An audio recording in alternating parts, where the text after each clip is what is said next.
I will tell you the truth, the way an old man can afford to, now that the lying would cost me more than the saying ever could. I married Ruth Calder to keep my house standing and to put a mother's hand on my boy, and I told myself it was a trade like any other, a wagon for a span of mules, a debt squared. I told myself I had no heart left to spend on her, because I had buried it 2 winters before in the cold ground above Antler Creek, beside a wooden marker I'd carved myself by lamplight, with my thumb bleeding the whole while because my hands had forgotten how to be gentle. I was wrong about every part of it, but that is the end of the thing, and I have got ahead of myself, the way the old will. It started because a 7-year-old boy cannot mend his own breeches, and because I would not let a soul in the country come close enough to do it for him. His name was Wesley, but everybody who loved him called him Wheeze, and by that spring there were precious few left who did. His mother had been a leaner, and a leaner had been the warm thing in the middle of my life, the lamp I steered by, and when the fever took her in 2 terrible days, I did not so much grieve as turn to stone where I stood. I went on. A man with cattle and a child has no choice but to go on. But I went on hollow, doing the work with my hands, while the rest of me sat down somewhere inside and refused to get up. The house showed it. By that second spring, the burnt place looked like a thing the country was slowly taking back. The curtains Alina had sewn hung gray and unwashed. The garden she'd fought out of the hard ground had gone to weed and gopher.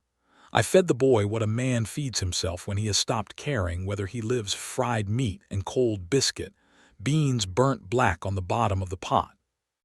He wore the same shirt 3 weeks running because I did not know how to soften the lye soap enough to wash it, and when I tried, I scalded my knuckles and threw the whole works out the door and stood in the yard breathing like a winded horse. He's watched me do that. He was a quiet child by then, he had not always been. He had been a laughing thing when his mother lived, and he watched me from the doorway with his mother's gray eyes, saying nothing, because he had learned that his father had nothing in him to give back. That is the picture that shames me worst, looking back across all these years. Not the dirty house. The boy in the door learning to expect nothing. It was Holly's Prout who said the thing out loud. Holly's ran the freight and the feed store down at Drummond's Ford, and he was the nearest thing I had to a friend, which is to say he was a man I owed money to who did not press me about it. I'd come in for nails and wire, and the boy stood beside me at the counter, and Holly's looked at Wheeze a long moment over his spectacles and then looked at me. "Asa," he said, "that child needs a mother more than that ranch needs you." I told him to mind the feed and keep his sermons, but it followed me home along the creek road, the way a true thing will, biting at my heels the whole 9 miles. I looked at my boy asleep that night, too thin, his hair grown wild as prairie grass because I'd hacked at it once with the shears and made such a ruin of it I was afraid to try again. And I understood, the way you understand a storm is coming by the smell before you see the cloud, that I was failing the one thing Alina had left in my keeping. That I was letting her son go feral out of my own selfish, stubborn grief. I am not a praying man, but I sat at that table a long time in the dark, and what came to me was not a prayer so much as a surrender. I would do the practical thing, the cold, sensible, unloving thing. I would get the boy a woman to raise him, and I would keep my dead wife to myself. So I went to see about Ruth Calder. I knew of her the way you know of everybody in a thin country. Her husband had been Tom Calder, who'd filed on 160 acres of poor ground out past the Saleratus Flats and spent 4 years breaking his health and his heart trying to make it pay. The Calder ground was thin and sour, more greasewood than grass, and Tom had been a townsman's son with townsman's hands, and the country had simply worn him out. A bad horse finished what the work had started, threw him into a coulee in the dark of a January night, and Ruth found him at dawn, and that was the end of Tom Calder. He left her the claim and the debt on it, and not $1 besides. The town had a way of talking about her that I did not like even then, when I had no stake in it. They said she was hard. They said she was proud, too proud for a widow with empty pockets, which in that country was the unforgivable sin. She had turned down 2 offers of charity marriage from men who wanted her acres more than her, and she had said no to both of them to their faces plainly, and the town never forgave a woman for choosing her own dignity over a man's convenience. They called her cold. I would learn that what they called cold was only a woman holding herself together with both hands so the grief wouldn't spill, the same as I was doing, except she did it without a ranch to hide behind. I rode out to the Calder claim on a raw afternoon in the tail of winter, the ground still iron under a skin of dirty snow. The cabin was small and square and clean. That struck me even from the saddle, the cleanness of it, the woodpile squared off true, the path swept down to bare earth though there was nothing left worth keeping the path to. A milk cow and a half-dozen hens, smoke standing straight up from the chimney, a poor place fighting to stay a place at all. She came to the door before I'd got down, a rifle held low and easy in her hands, not pointed at me but not put away either. A tall woman, plain-faced and weathered, with dark hair pulled back hard, and a way of standing that did not give an inch. "Mr. Burnett," she said. She knew me. Everybody knew everybody. "If you've come about the cow, she's not for sale." "I haven't come about the cow," I said, and then I found I did not know how to say the rest of it. I am not a smooth-tongued man at the best of times, and this was not the best of times. I sat my horse like a fool with my hat in my hand. She waited. She was good at waiting. I'd learned that too. "My wife is 2 years dead," I said finally, plain as I could. "I've got a boy 7 years old and I'm raising him into a savage because I don't know the first thing about it and I won't let anybody close enough to teach me. The house is going to ruin. The boy's going to ruin." I made myself look at her. "I came to ask if you'd marry me. Not," and here my voice did something I hadn't planned, caught on something, and I had to start the sentence over. "Not for the usual reasons. I'm not offering you my heart. I haven't got one to offer, it's used up. I'm offering you a roof that won't blow down and a fair share of a working ranch, and in trade I'm asking you to keep my house and raise my son. That's the whole of it. A bargain, square and honest. I won't pretend it's more. I have asked myself 1,000 times since why I said it's so cold. Pride, I think. A man's terror of being seen to need. If I made it a bargain, then I couldn't be refused, only outtraded. And I could not have borne to be refused as a man, only as a buyer." She did not flinch, and she did not soften. She looked at me a long while, the way you look at a horse you're thinking of buying, checking its teeth and its wind and its honesty, and then she lowered the rifle the rest of the way and leaned it against the doorframe. "Come in out of the wind," she said, "and I'll tell you my terms." Her terms, I want that remembered. She had terms. Inside, the cabin was warm and bare and proud. She poured coffee without asking and set it in front of me and sat across the table with her own cup and her 2 hands wrapped around it, and she told me how it would be. "I'll marry you," she said, "because I've got 3 months before the bank takes this ground and I'd rather walk off it on my own legs than be carried. And because a woman alone in this country is a thing the world won't leave be, and I'm tired to my bones of being a thing the world won't leave be." She said it flat, no self-pity in it, a fact stated. "I'll keep your house and I'll mother your boy as if he were my own, and I'll do it well because I don't do things by halves. But hear me, Mr. Burnett." She set the cup down. "I'll ask nothing of your heart since you've none to give, and you'll ask nothing of mine. I had a marriage that was love, and I won't make a mockery of Tom's memory by play-acting another one. We'll be partners, civil, kind, I hope, in time, but not that. Are we agreed?" God help me, I was relieved. It was exactly what I'd come for, and exactly what I wanted, and I told her so. We shook hands across the table over our cooling coffee like 2 men closing on a horse, and that was my second proposal of marriage, and it was a good deal colder than my first. We married 11 days later in the front room of the preacher at Drummond's Ford, with Holly's Prout and the preacher's wife for witnesses. Ruth wore a clean gray dress and held no flowers. I wore my good coat that still smelled of the cedar chest. The boy stood between us in a shirt I had at least gotten clean, and he kept looking up at this strange, tall woman who was about to come live in his house, and she looked down at him once during the vows and gave him a small, grave nod, like one soldier to another, like an understanding passing between them, and something in the boy's face eased that I had not seen ease in 2 years. I should have known then. I am telling you, I should have known.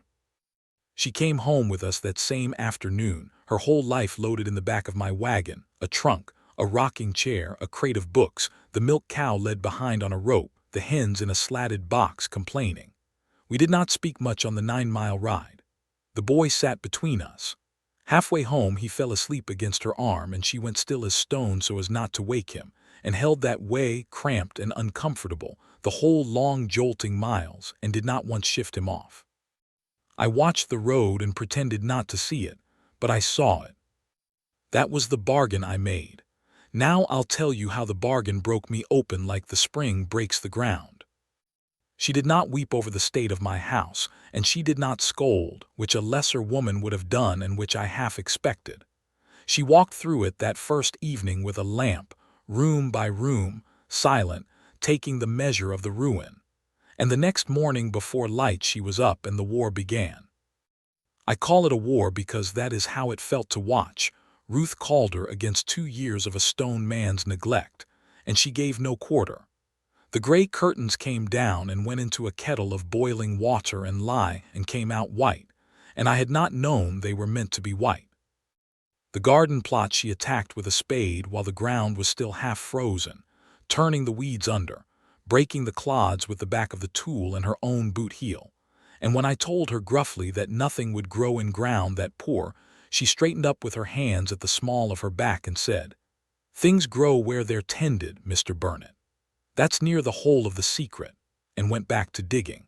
And I went away feeling somehow that she had not been talking only about the garden. She cooked, Lord, she cooked. First hot, true supper to come out of that kitchen since a leaner died. A roast and bread that rose and potatoes whipped soft and a dried apple pie. And the boy ate like a wolf cub, like a starved thing. 3 helpings, and Ruth watched him eat with a still, unreadable face and quietly cut him a 4th. And I had to get up from the table and go stand in the yard in the dark, because watching my son eat a good meal in his own house had done something to my chest that I was not prepared to have done to it. She was good with him.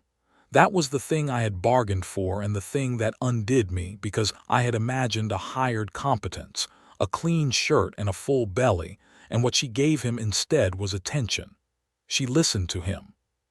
The boy had a head full of questions he'd stopped asking because his father had stopped answering, and Ruth answered them.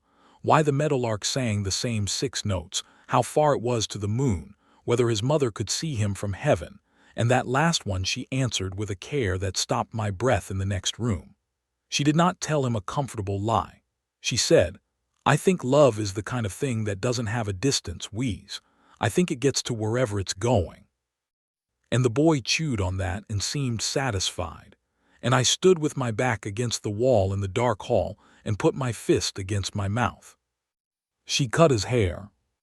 She did it on the back step in the long evening light, a towel round his shoulders, the shears moving slow and sure, and the boy held still as a stone for her where he had squirmed and bolted from me. And when she was done, he had a real boy's haircut, neat and even, and he ran to the water trough to look at himself in the dark surface and laughed out loud.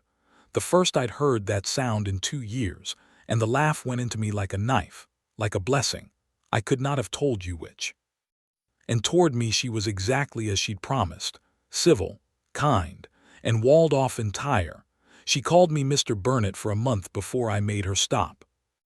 We took our meals at the same table and discussed the work like the partners we'd agreed to be, the calving, the fence on the north line, the price of beef at the railhead come fall. And she kept her own counsel and her own grief and asked nothing of mine. And at night she slept in the small room that had been meant for a second child who never came, with the door closed, and I slept in the big room alone with the cold side of the bed that was always a leaner's side, and neither of us crossed that line. And I told myself I was glad of it. I was a long time understanding that I was not glad of it. The understanding came in pieces. the way the spring comes, not all at once, but a thaw here and a green blade there, and a softness in the wind some morning that wasn't there the morning before. I came in one noon and she was teaching the boy his letters at the kitchen table, the two dark heads bent together over a slate, and she was laughing at something he'd written, a real laugh, her face all changed and young with it, and I stood in the doorway with the cold coming off my coat and felt like a stranger looking through a lit window at a family that was almost mine and not quite. And I wanted, with a suddenness that frightened me, to be inside that window, not looking in, inside. I shoved the wanting down. I was good at shoving things down. I'd had 2 years of practice. But it would not stay down. It came up again the evening she sat mending by the fire, and I sat across from her with a bridle I was oiling that did not need oiling, and the boy was asleep, and the fire popped, and she looked up and caught me watching her, and I looked away too fast, like a guilty schoolboy, and her needle paused a half-second before it went on, and neither of us said a word. But the silence had changed. It had weight in it now where before it had only had distance. I will not pretend I was a gentle man through that spring. I was not. The thaw frightened me, and a frightened man gets hard, and there were days I was short with her over nothing, days I rode out before light to get clear of the house, and the warm thing growing in it that I had sworn I had no business feeling. Once, I am ashamed to set it down, but I said I'd tell it true. Once she had moved a leaner sewing basket off the mantel to dust, and put it back an inch from where it had stood for 2 years, and I came in and saw it moved, and something in me broke ugly, and I said a hard, cold thing to her about leaving my wife's things be, about how she might run the house but she'd not run my memory, about how the bargain was the bargain and she'd best remember her side of it. She went white and then very still. She did not fire back, though she had every right. She set down her cloth and she said, low and even, "I have buried a husband I loved, Mr. Burnett. I know exactly what that basket is. I would no more make light of your Alina than I'd make light of my Tom. I moved it to dust under it. I'll not touch it again." And she turned and went out to the hen house and did not come back for a long while. And through the window I saw her standing out there in the cold with her arms wrapped around herself. Alone. The way she'd stood alone her whole hard life. And I understood that I had hurt a good woman to keep from feeling, and the shame of it sat on me like a wet saddle blanket the rest of the day. That night I did a thing I had not done since Alina died. I knocked on the door of the little room. Ruth opened it, candle in hand, her hair down for the night, and I had never seen her hair down, and I had to look at the floor. "I was wrong," I said. "What I said about the basket. You've shown my Alina nothing but respect, and the boy nothing but love, and me nothing but patience I don't deserve. I'm a hard man, Ruth, and I've been a worse one to you than the bargain called for. I'm sorry for it." It was the first time I'd called her by her name. She stood a moment in the candlelight. Then she said, gentle, "You're not a hard man, Asa. You're a hurt one. There's all the difference in the world." And she said good night and closed the door soft, and I stood in the dark hall with my own first name still warm in the air where she'd said it. And I knew I was in trouble of the deepest kind, the kind a man can't trade or fence or ride out before light to escape. I was falling in love with my own wife, and I had built the whole arrangement on a vow that I never would. The spring that should have made me happy made me wretched because I could not see the way clear. The bargain stood between us like a fence I'd built myself. She had her terms and I had given my word. And how does a man go to a woman he's promised to ask nothing of and say, "I have changed my whole accounting. I have a heart after all, and it has crept across to your side of the ledger. Will you let me tear up the agreement we both signed?" I could not find the words. Day after day I could not find them. And so I said nothing, and the spring wore on, and the country began to die of thirst. For it was a dry spring, that one. The snowmelt came and went too fast, and the rains that should have followed did not.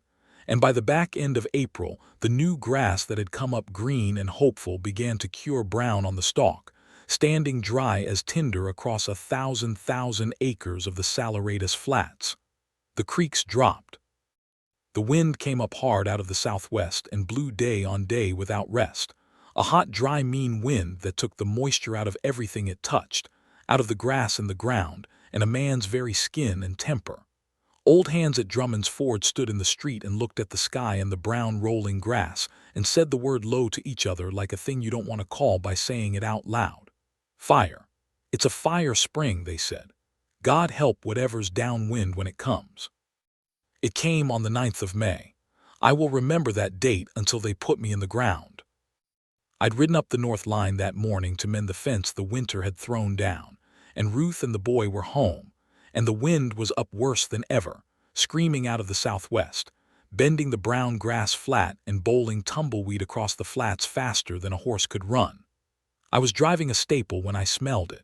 You smell a prairie fire long before you see it, a smell like the inside of a chimney, like the end of the world cooking somewhere over the edge of the earth. I stood up out of my work and turned into the wind and looked southwest, and there, along the whole horizon, low and brown and rolling, was a thing that was not cloud and was not dust. It was smoke. A wall of it, miles wide, and under it a wicked orange line that even at that distance I could see was moving, running before that wind faster than anything alive, eating the dry grass as it came, and coming straight down the wind at the burnt place where my son and my wife were alone. I have never been so afraid in my life before or since. I have never moved so fast.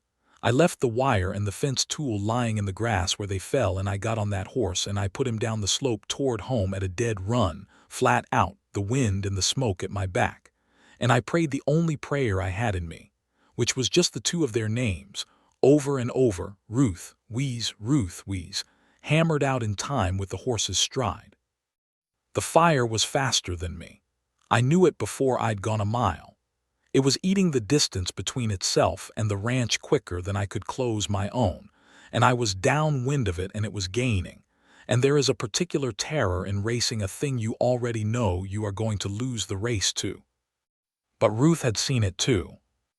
I learned the whole of it after from her and from the boy in the pieces they each remembered. She'd been in the garden when she smelled it, and she'd known at once what it was. She was a frontier woman to the bone, whatever the town said of her, and she had not wasted a single breath in fear. She'd done the things, one after another, fast and right, the way a person does who has already lost everything once and knows that the world does not wait for you to be ready. She got the boy. She got the milk cow and the team out of the barn and turned them loose, because a tied animal burns and a loose one runs, and a barn is not worth a life. She wetted gunny sacks at the well and soaked blankets in the rain barrel. And then she did the thing that saved them, the thing I'd have been too slow and too stunned to think of. She set a backfire.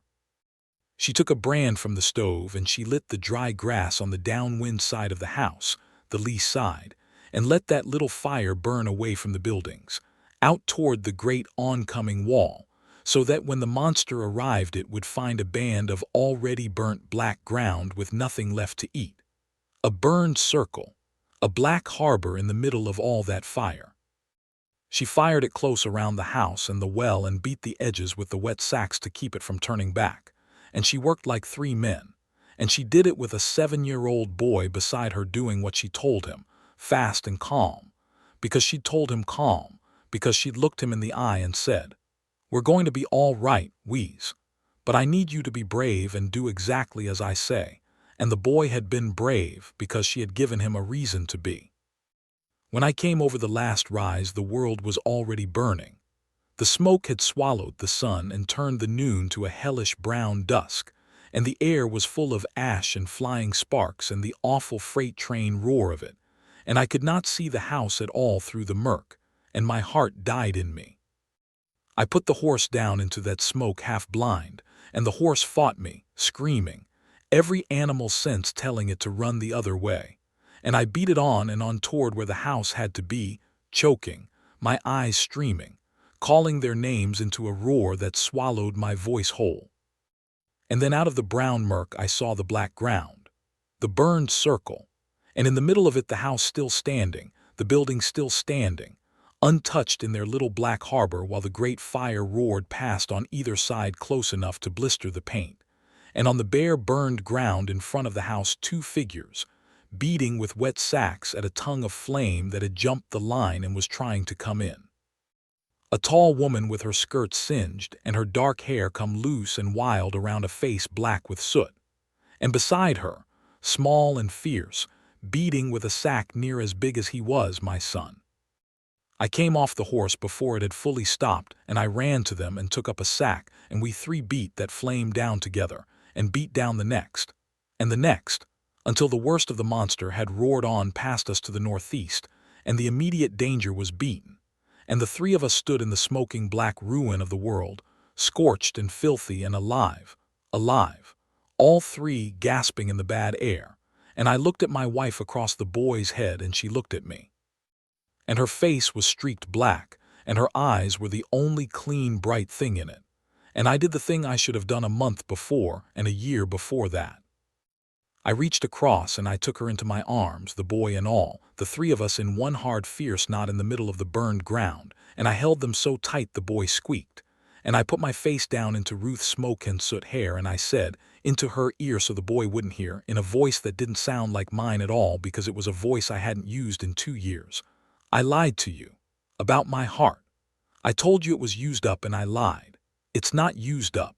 It's yours.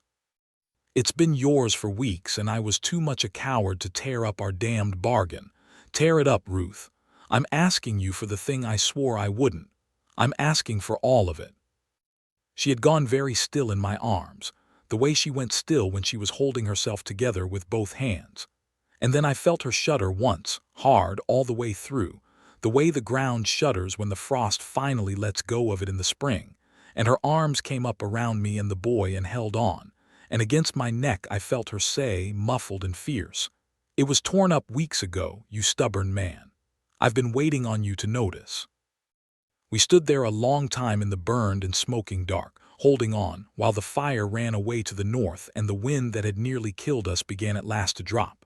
The boy, pressed between us, said in a small, puzzled voice, "Are you crying, Pa?" And I was, I'll own it, the first tears since I'd carved a leaner's marker, and Ruth answered for me, with a laugh that had a sob folded inside it. "Yes, wheeze, but the good kind. There's a good kind. You'll learn it." The fire took my grass and a stretch of fence and the haystack down by the creek. It took a great deal from a great many that spring. We were luckier than most. It did not take the house, or the well, or the cow, or the team. Because a woman the town had called cold and proud had kept her head and burned her own black harbor in the path of the monster and stood her ground in the middle of it with a child at her side. It did not take my son. It did not take my wife.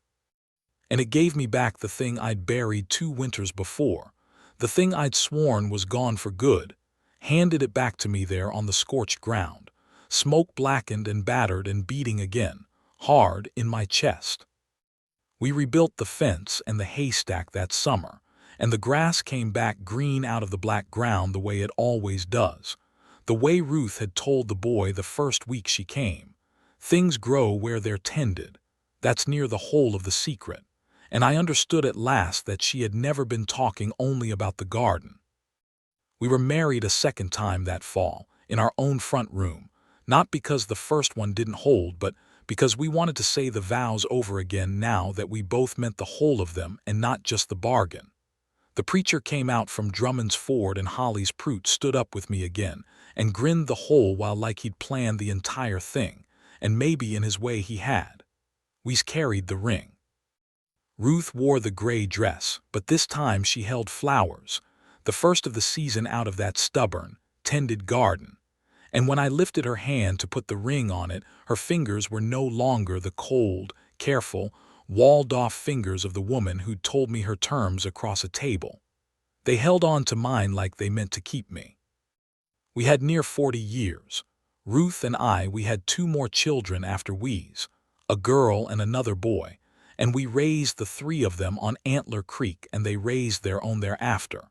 And the house that had been going to ruin became the warmest house in the Saleratus country, the one folks pointed their wagons toward at Christmas. Ruth Calder, that the town had called Too Proud to Live, was buried at the last under the cottonwoods up the creek as the most beloved woman in 3 counties, with more folks at her grave than the church could hold. and I stood among them an old, old man, and could not be sorry, only grateful, only flattened and lifted both at once by the gift of her.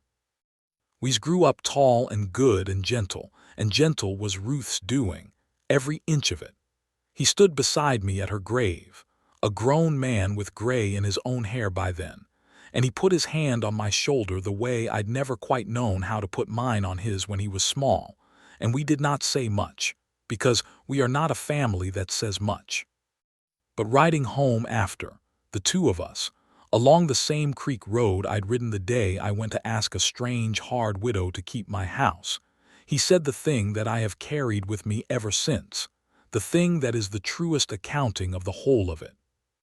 She wasn't my mother, he said, looking out over the green spring grass that had grown up so many times now out of so much old black ground. I mean, she was. She was the only one I really remember. But what I mean is, she didn't have to be. She chose to be. Every day she chose it. That's the part I never forgot. Pa, she came for a bargain and she stayed for love, and she let me know it was love so I'd never have to wonder. I could not answer him for a while.